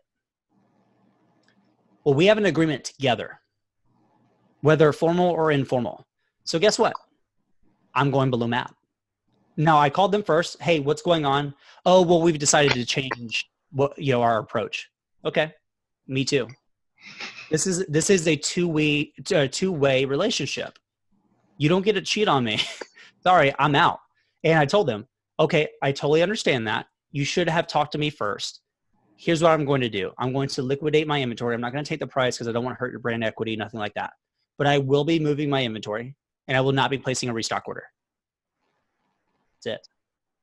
Can't do anything. I mean, a map agreement is an agreement. So really, we talk a lot about map agreements and they're great, but they're not really there's nothing legally that's ever going to happen because the cost to pursue that is far outweighing typically what's going on, right? So I've had them, in that same situation continuously call me and start to berate me. You need to stop. Listen, no, I told you what I was going to do and here's why. I don't like to do this. I've never done this before. But you don't get to have a great conversation with me, build a relationship, tell me how this is going to play out, and then immediately go one penny below map, and expect me to hold 10 grand in inventory. I have a business to run. I have cash flow to maintain. Not going to happen. I'm sorry. That's how you build the brands. I mean, that's and listen, that's one time out of thousands. It's really not frequent. But again, I'd rather share with you guys the realities that can happen. I mean, it happens all the time, unfortunately. Across the board, at least. And we've got enough time for a couple more last minute questions if you guys want to get those in. Nick asked, do you have issues creating bundles? It seems like the info never generates correctly when making a listing and is a process with Seller Central to get it corrected. I don't do a whole lot of bundles. I know that's super in right now. And I think it's a huge competitive advantage. I'm curious to see what you mean by the info never gets generated correctly. Cause that's kind of vague. Clarify what you mean. What information or info doesn't get generated correctly. Cause that should be a pretty straightforward process. And for those that are new to Amazon, you may not know the bundling process, but you take, two different products, put them together in a bundle. And you can do this, if you have one supplier and they have two different SKUs, you can bundle those together. Or some people I know, I've never done it, but you can take two different suppliers, two different products and put them on one listing. That's something I've seen. It's a cool way to take a product that you cannot make profitable and increase margins because it's a bundle to make it profitable. See, it attaches to a different ASIN, and then you have to reassign them. Oh, interesting. Okay. I don't mess with bundles too much, so I don't know. It shouldn't do that because you should have a unique, like a unique UPC because you're creating a new product. So just double check that you're getting, a unique UPC just for that new product. It should create a new ASIN though. That's interesting. Yeah. If it's happening frequently, something's going wrong, either in an input or a process. So Chaz, I want to get your idea on this because I talked about this when we first started our Facebook group 2 years ago. Let's go. What is it? Idea. Okay, so just because I'm a huge dork, and you guys will understand after having me talk for a little over an hour about this stuff and us barely skimming it. I want to take and rent a massive house. Hashtag a castle because Hogwarts. Are we doing a getaway? Yes, but here's what I'm thinking. I'm thinking everybody in a castle or whatever, beach house, I don't care, right? And it's just deep dive wholesale the whole time. Not some guru it's going to cost five grand per seat. No, listen, it costs what it costs and we all just split it, right? It would just be fun to do. But real in depth, not just okay, here's some some slide decks. That would be cool too. But hey, everybody has to sit down and call a supplier right now live. Oh man, that's accountability right there. That's so good. You leave a weekend having gone and overcome some hurdles that are the biggest common hurdles, knowing that you're going to fail either way. So that way they're already done. Once you get through that first phone call, you're okay. But you get through the first 5, you're I'm starting to figure this out. That's huge. That'd be so much fun, dude. That setup is so key. Like it's not reselling related. So this is way before my reselling days, but the best conference, mastermind, I don't care what you want to call it, the best event I ever went to was that. It was about 25 of us inside of one house for a weekend. Yeah. And it was, here's the session. So you have a speaker talk about something, and then you have 30 minutes to open up your laptop and do it. And then speaker number 2 would speak for 30 minutes to an hour, and then you do it. Like it was an actual live workshop. Execution. Like that, I think that's the biggest issue, right? Because we're inundated with so much info. It's got to be executable. Like you have to take action, right? This is why like I started to realize I could give this information to people, and then 2 months later they're like, Dillon, I'm not doing anything. I can't figure this out. I'm like, are you calling suppliers? Are you sourcing? They're like, no. I'm like, okay, well, step 1. So here's the protocol. Reach out and call 10 suppliers per day. Even if you get nothing but no's, just do that, because, we all feel like we're missing that last piece of the puzzle, right? That's why a lot of people go from course to course to course, or guru to guru to guru, all this other crap. It's because they feel like they're missing that last piece. But that last piece, I've realized, is experience. It's the skill set. You have enough information. It's just now applying it and understanding it is a skill set. You're not going to be good starting, but the more you do it, the better you get. And so once you do that, you're like, oh my God, I know what I'm doing now. Like I promise you, if you guys get into wholesale seriously, you will go through 2 phases. The first phase is you have capital and not enough suppliers. You're going to have a supplier deficit, but then you're going to click, and you're going to realize it. It's going to be a very clear moment. You're going to realize it, but that issue, that dynamic is going to shift. Then it's going to be, I have so many suppliers and not enough capital. I need to go raise 50 to 100 grand now because I have that available to me. And eventually you're going to sit down and you're going to go like, holy crap, I just know how to get suppliers now. It's not an issue for me. And, so when we first got started with like the Facebook group, like we're not like, I don't do the whole guru crap. Like we have a course and like, no, we just share this stuff because it's fun. And someone's like, well, aren't you afraid of like sharing all this stuff? Like people kind of like hurting your business. I'm like, no, like I could give you everything. People won't do it. Literally, I could give you all my suppliers and I could start fresh and be okay, because like I get it. Like I've gone through all that, right?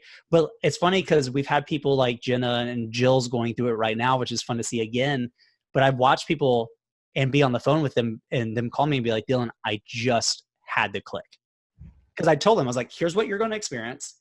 Here's what you're going to experience after that. And then here's when you're going to have to click and how you're going to feel.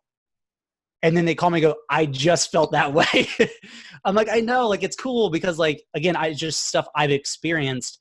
And now I've got to, see a group of people go through the same thing and kind of validate my own experiences. And it's so sick. It's so cool because there's such a, like a pattern, right? But yeah, no, I want to do this idea because I think it would be such a good deep dive to where it's so focused. And it's people in the same room that understand what you're going through. And it's less about this whole salesy, I have some expensive course, some expensive mastermind. Just like, listen, guys, this is how this works. Now let's do it, right? Let's get like, what's your biggest hurdle right now? It's making the first phone call. Perfect. Sit down, pull up a supplier right now. We're going to call them together. And it's okay if you fail. And if you have that immediate, like, holy crap, Dillon, are you really going to make me do this?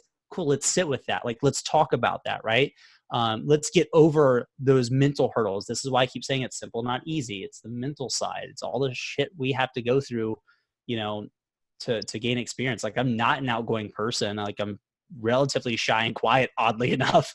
But it's taken a lot for me to grow to be able to like be comfortable launching a podcast and like all this stuff. Right. So yeah, it would be so sick. We'll let you guys know when registration is open because you're going to have a wholesale life coach. His name's Dillon. Hashtag super dork. He's going to ask you, are you afraid to make this phone call? And you're going to say yes. And then he's going to sit down quietly next to you and be like, let's talk about this. Dude, I totally do that though. And what's funny is I now do it to myself. That's the funny part. Because I'm getting so self-aware. So like I got asked to speak in Miami, like in person, just to this group. It was not like a big conference. I immediately like had a heart attack and was like on the phone. So I had to like be cool. Right. And like, yeah, do you want to speak? I was like, yeah, totally, man. I'm down. Inside, I'm like, they're like, what about? I'm like, I don't know. We'll figure it out. I have no idea. But I leaned into that fear. Like, I'm not a public speaker. But I leaned into it, and luckily it was oversubscribed. There's like 100, there was like 80 people, but we had people like sitting and standing. Like we ran out of chairs. But even during the speech or the presentation, like as soon as I got done, I'm like, I think I just bombed it because nobody's making a noise. Like it was so awkward. And then like a rush of people came up asking questions, and it was really cool. But I'm starting to realize when I have those moments, like, hey, dude, your heart rate just went up a little bit. Hey, you got a little fearful, a little anxiety. Why do you think you have that? And I'm like, God, man, now I got to face this thing. But like, that's growing, right? Like that's the cool part of entrepreneurship, or the terrible part, because it kind of makes you deal with your insecurities, which totally sucks, but it's great when you get on the opposite side of it. Yeah, dude, it's weird. 100%. It's weird getting older. Like I'm now at an age where like I'm getting older. I know some people are going to laugh about that, but like, it's weird, dude. It's so weird. It's crazy.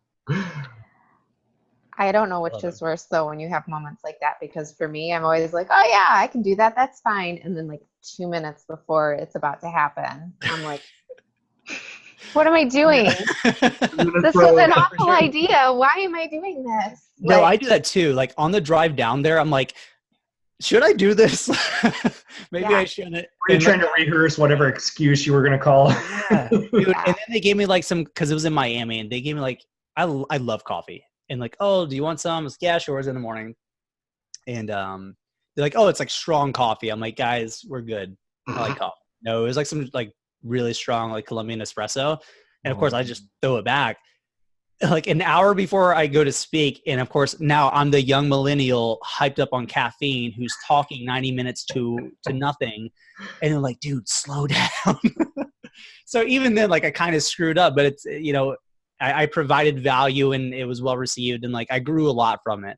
And yeah, it's cool because I've always, but at the same time, the night before I like couldn't sleep, not because I was afraid, but a year ago I had told myself that I wanted to be doing two things. I wanted to be running a tech company because I've always had this dream and aspiration, and I wanted to speak in front of people, not because I want to be a speaker. I wanted to become that person who had enough value to share to people and could help people, but who also wasn't afraid to do those kinds of things.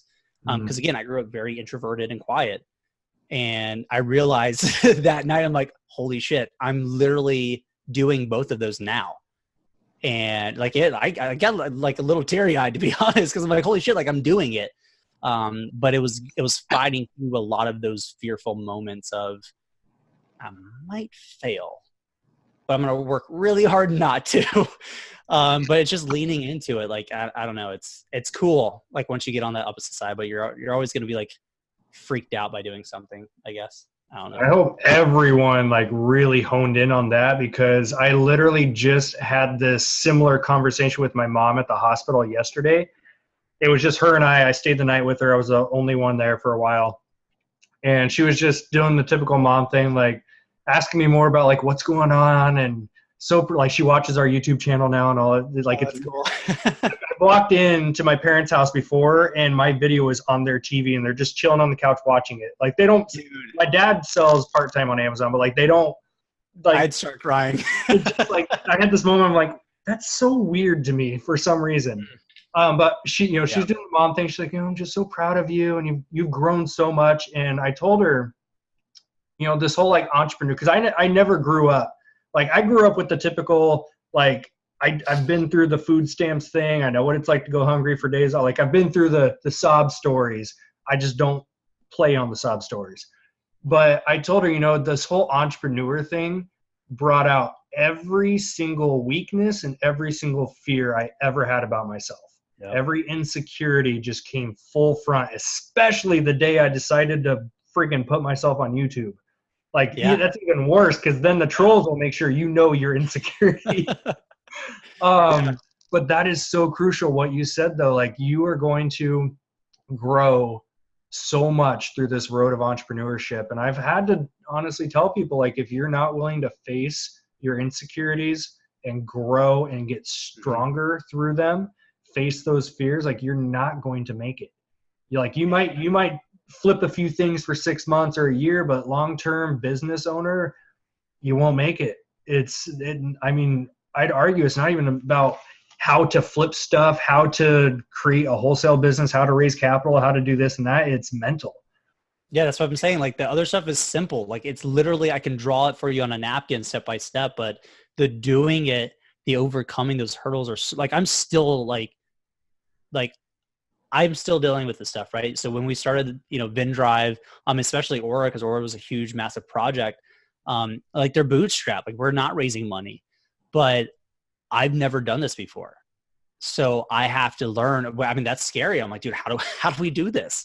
I don't know. Let's go figure it out, right? The fact that you can say, I don't know how to do this, means you've asked the right question. You can go learn. Like, I read ridiculous amounts of books right now because I want to learn how to do these things, right? Because I understand the guy who runs a 7-figure tech company, bootstrap from nothing, is not the guy that I am now, but the guy that I need to become. Right. So you have to understand, I heard this the other day. I'm going to paraphrase it because I can't do it justice, but it was basically like, the point of having goals is not the goal, but the person you become to be able to achieve that goal. Like, that's the point. And I read it. I was like, that makes so much sense. Because it's not thinking like, how do I get that? It's who do I have to become? What skills do I need? What characteristics do I need?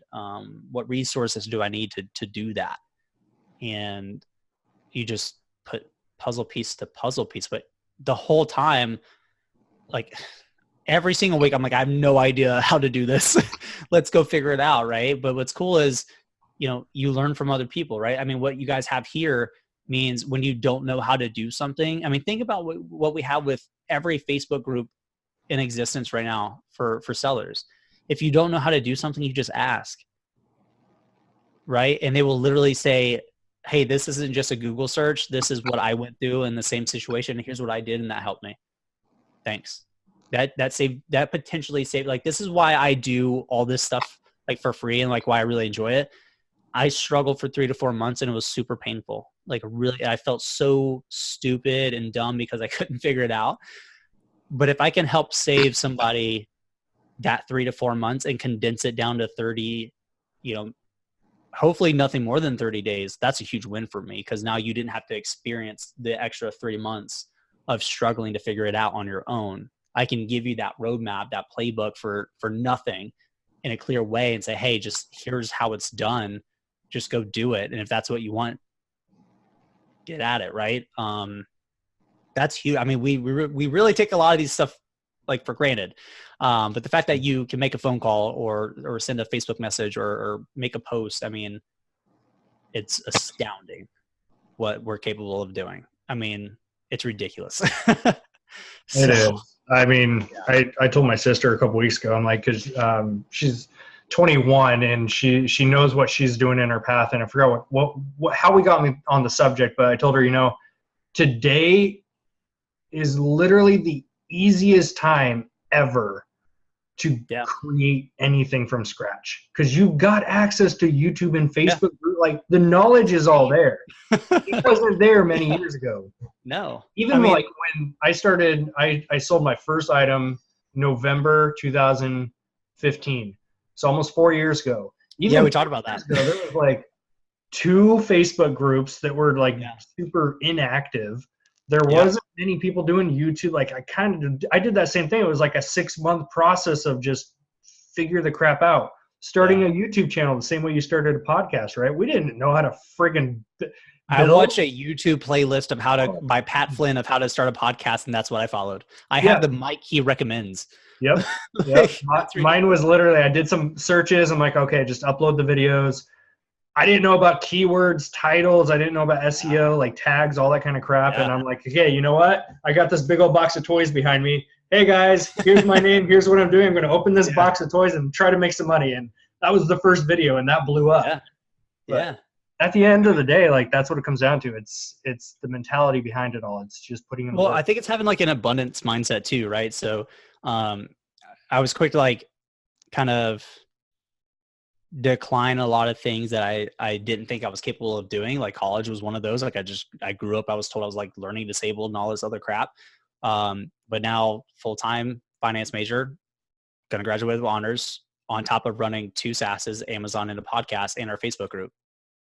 And I have a girlfriend somehow. Like, so like, people are like, how do you do all this? I'm like, dude, automation exists. Like, Yep. and it's not like expensive or like highly technical. It's just really thinking through what you want and the equation to make that happen.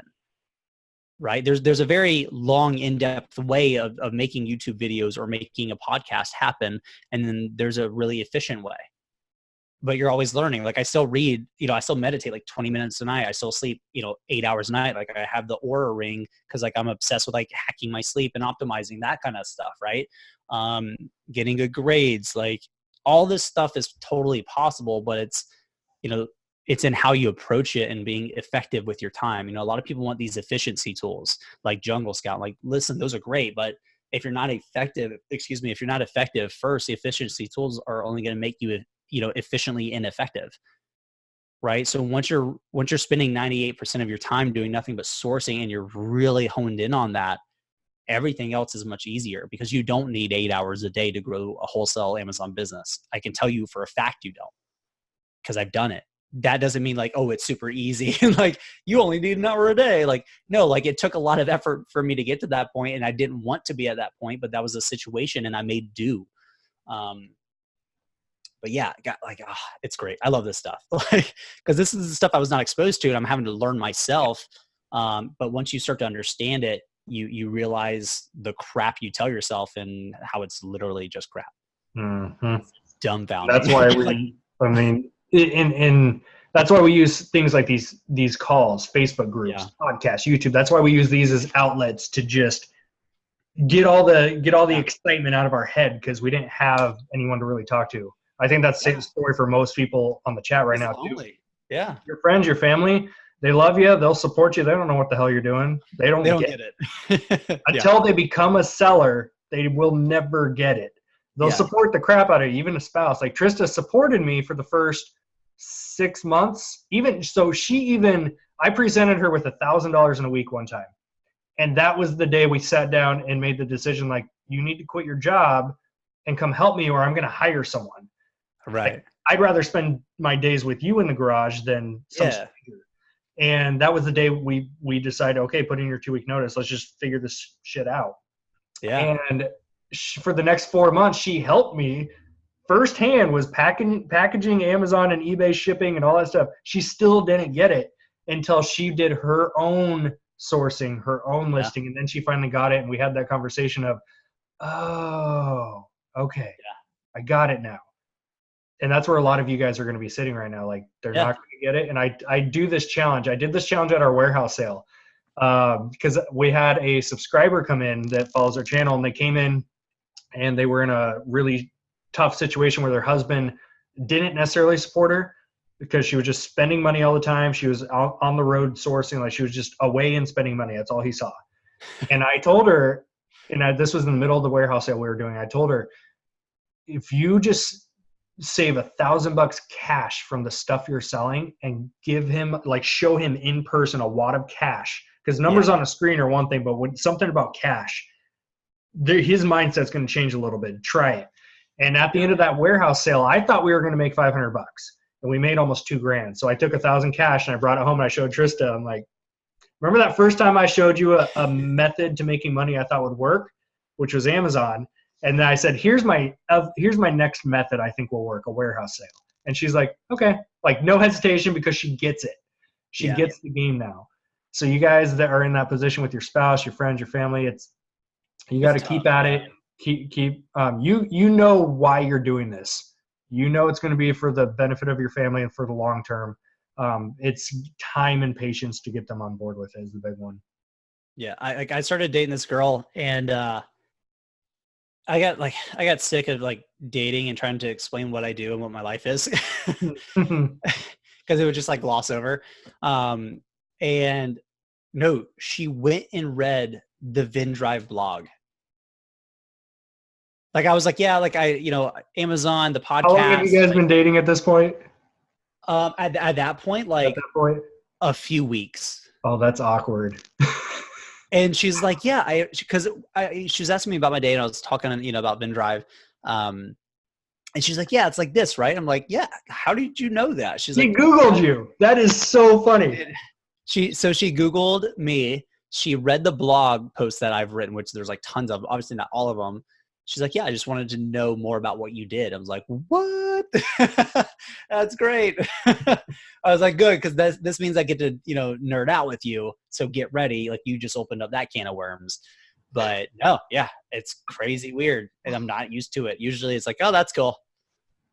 Like, yeah, whatever. That's awesome, man. That's so weird. All right, crew. Well, we are definitely at our time. Thanks to Dillon for hanging out for some extra time, chilling with you guys. We both this is why we're never going to do like just a 1 hour call together. I know. I budget it too, dude. I'm like, this thing will stop at 11 p.m. for me. Yeah, no, it's fantastic. So first of all, we thank you for taking time out of your schedule to be here and do this, because we know you have a passion for it. Thank you to everyone, especially the newcomers. If this was your first call, welcome in. We do this every single Wednesday night. Some weeks we have guest speakers. Some weeks we do more accountability talk where you guys all share what your struggles are, what your wins are, all that fun stuff. But aside from that, I got to get back to the office, actually, because it's my first working day in a week. So I've got 4 new shelves I got to put up for warehouse sale inventory and eBay goods. So I got to go to bed. You got to get to sleep. I'll be up, well, I guess it's almost midnight for you, but I'll be up till about midnight putting in the grind.